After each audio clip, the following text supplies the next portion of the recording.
In কুনতুম মুমিনিন। সাদাকাল্লাহুল আযীম।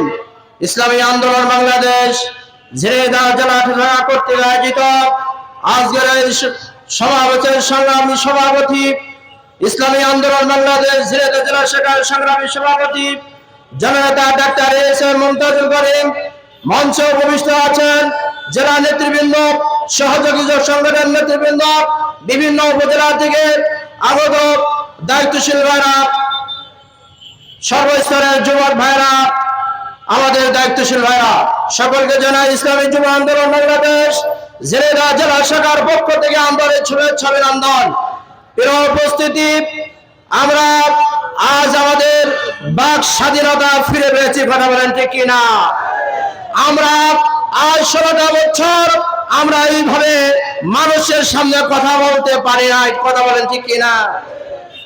আমরা আল্লাহ রাব্বুল আলামিনের দরবারে শুকরিয়া আদায় করি যে আল্লাহ রাব্বুল আলামিন আমাদেরকে আজকে বাক স্বাধীনতার জন্য আমরা যে চেষ্টা করেছিলাম সেই চেষ্টা আমরা সম্পূর্ণভাবে সফল হয়েছে, কথা বলেন ঠিক কিনা? আমার ভাইরা, আমরা অনেক মার্কা দেখেছি, আমরা অনেক নেতা দেখেছি, আমরা অনেক নেতার গল্প শুনেছি, সব নেতার দেখা শেষ, সব মার্কা দেখা শেষ। এবারের বাংলাদেশ হাত পাখার বাংলাদেশ, কথা বলেন ঠিক কিনা? এবারের বাংলাদেশ ইসলামী আন্দোলন বাংলাদেশ, এবারের বাংলাদেশ পীর সাহেব চরমনার বাংলাদেশ, কথা বলেন ঠিক কিনা? অতএব আমাদের বসে থাকা চলবে না, ঘরে থেকে বসে থাকা চলবে না। আমাদের পাড়ায় মহল্লায় গ্রামে গঞ্জে সব জায়গায় আমাদের কঠোর আন্দোলন করে তুলতে হবে, কথা বলেন ঠিক কিনা? আমরা আর বসে থাকবো না। আমাদের যে সমস্ত ভাইরা বিভিন্ন জায়গায় আছেন তাদেরকে বলবো, বিভিন্ন শাখার মধ্যে আছেন, আপনারা প্রত্যেকটা জায়গার মধ্যে দুর্গ করে তোলেন, প্রত্যেকটা জায়গার মধ্যে আমাদের দাওয়াতি কাজ চালিয়ে যান।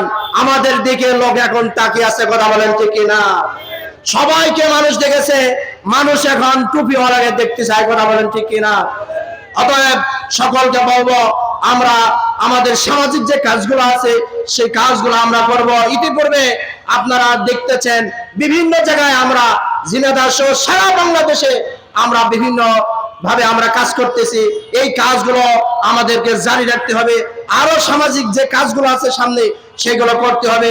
এই উদাত্ত আহ্বান জানিয়ে আমি আমার সংক্ষিপ্ত বক্তব্য এখানে শেষ করছি। ওয়া মা আলাইনা ইল্লাল বালাগ। আসসালামু আলাইকুম ওয়া রাহমাতুল্লাহ।